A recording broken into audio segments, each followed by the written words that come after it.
Oh my god!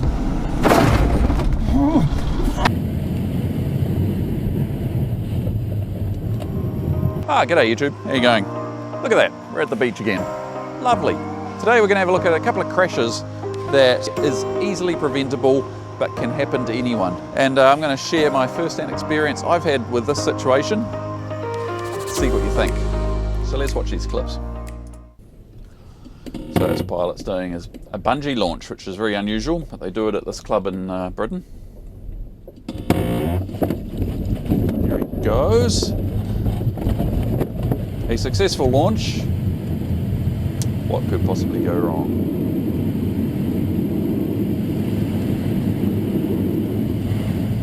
Now, for some reason, he just seems to be in sync the whole time.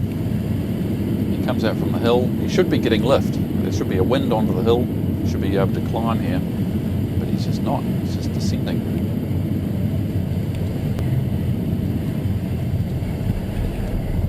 It's getting lower and lower. He realises something's wrong, but what can he do about it? Now the trees are coming up.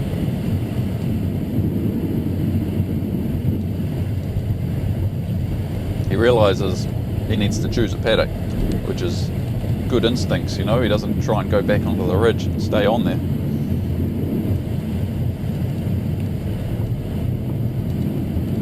Oh, and this having trees right in front of you.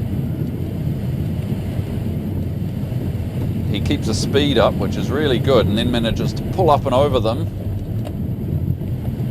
Just manages to squeeze through this gap here. Jeepers. With a crunch down on the ground. He's completely lost his airspeed, but he's managed to land it relatively safely, probably after trimming those trees on the way in. It's incredible. Great footage. So this pilot was in an unfamiliar glider that he hasn't flown before, doing an unfamiliar launch method he hadn't done before, and he hadn't done his pre-takeoff checks properly, either getting distracted or just forgetting to do them. And that meant the brakes were out, and the whole way down the glider was descending rapidly because of the brakes. I think another good point from this is it seems obvious, why didn't he check the brakes? But when you're in a stressful situation like that, just trying to fly the glider and stay in the air and survive, logical thinking goes out the window to some extent. This is why we have to train people to check things like brakes if something goes wrong, because you fall back on your training when you're under stress. So go check out this video on the British Gliding Association's website. There's a link in the description below. By the way, do you want a really nice hoodie like this one? Well, I'm doing, for the first time and only time, a very small sale, 10% off for Black Friday.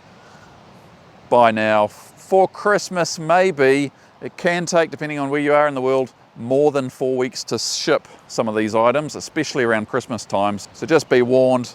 But if you're in the US, t-shirts will arrive pretty quick. And if you're in Germany, the hoodies will arrive pretty quick. All right, story time. So this is at the pre-World Championships in Benalla in Australia. Basically a practice the year before the World Champs. I was flying in that in a Ventus C, very much like my current glider, but without an engine. We were sitting on the grid, ready to go essentially. So I was running through my checks. One of the grid runners then came running over and said, the glider in front, which was a two-seater, didn't want to go up behind that next tow plane because it's not very powerful. Would you be happy to tow behind it? Because I was in a single-seater and not that full of water that day, and yeah, I had flaps as well, so easier to get into the air. I said, sure, why not? And so they grabbed the wing and they pushed me forward to the front of the grid, past the other glider, and we hooked on and we launched. It was a hot day and I was being towed up by a lower power tow plane, so I wasn't expecting great climb performance from this tow. And that is exactly what I got. It was a very slow climb out. There were trees either side of me at the end of the airfield, which I sort of went between, and you know, it's Australia, so everything's quite big and open. And we slowly meandered our way up the sky. Eventually I thought, wow, this is taking ages. I'm going to put my gear up to try and speed things up. So I put the gear up, and then this alarm started beeping. And I couldn't figure out what that was at the moment. Pause the video and write in the comments if you've got an idea of what that beeping would be when I put my gear up. All right, so I continue on with the launch with my gear up and this beeping happening, and we managed to get the tow plane and the glider into a thermal, and we managed to climb up in this thermal. As I was about to release, I looked out the wing, and what did I see? My brakes were cracked and up a little bit. I immediately shut the brakes and then released and then climbed away like normal and continued the flight. Now, I was very lucky. The Ventus C has a feature where, I assume it's by design, the brakes will pretty much stay where you put them.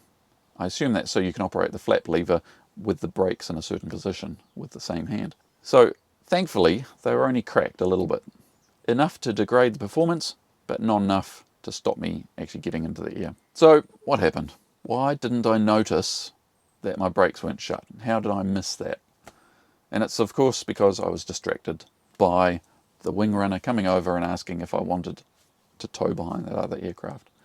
Then I got pushed up, and then I never completed my checks. Now this is an interesting video. I've never seen it before, and what's great is he caught the moment that the air brake lever slid backwards there. Now his brakes are fully open. That will make it incredibly difficult for any glider to actually climb behind a tow plane. There's a big difference between having brakes out a little bit and having them fully out, extended. What often happens when people take off with the brakes open, they get themselves off the ground like normal because of ground effect, and then as soon as they're up in the air, they plonk back down again. So if that ever happens to you, it's a good sign to check your brakes. For fuck's sake. He realises something's wrong.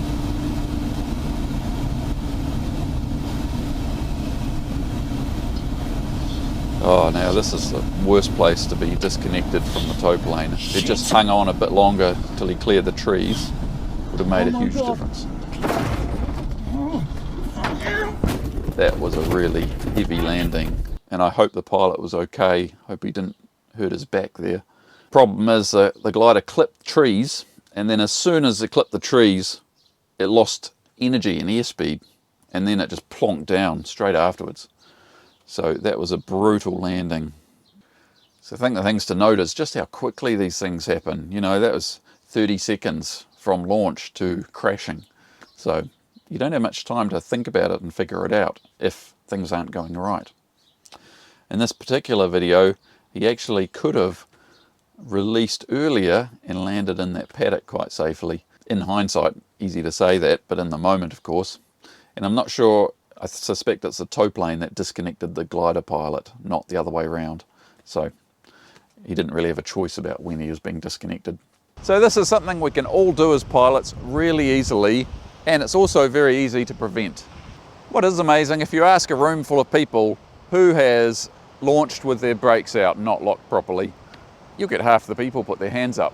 This is a very common thing to do, and it's really important to remember your checks. Do them as thoroughly and reliably and diligently as you can every time you fly. So check out this little clip. This is of Chris and Becki, popular YouTubers, and Chris flies a helicopter, and he's doing his pre-takeoff checks before taking off. They've been flying all day, they've done a few takeoffs. See if you can spot which check he runs through without actually making sure it's done properly. There you go, look at this beautiful sunset. We're gonna have a nice night flight. Alright. Seatbelts fastened, doors closed and lashed. Thank you guys so much for watching. The on position, cyclic and Catch you on the next one. Friction, full travel, free full travel, throttle, free full travel. All control surfaces, free full travel. Off, and brake off, on. Circuit breakers in, altimeter set to field elevation. So did you see what he missed? Crucial thing, he said it, but didn't actually check it. And that was, of course, the doors wide open.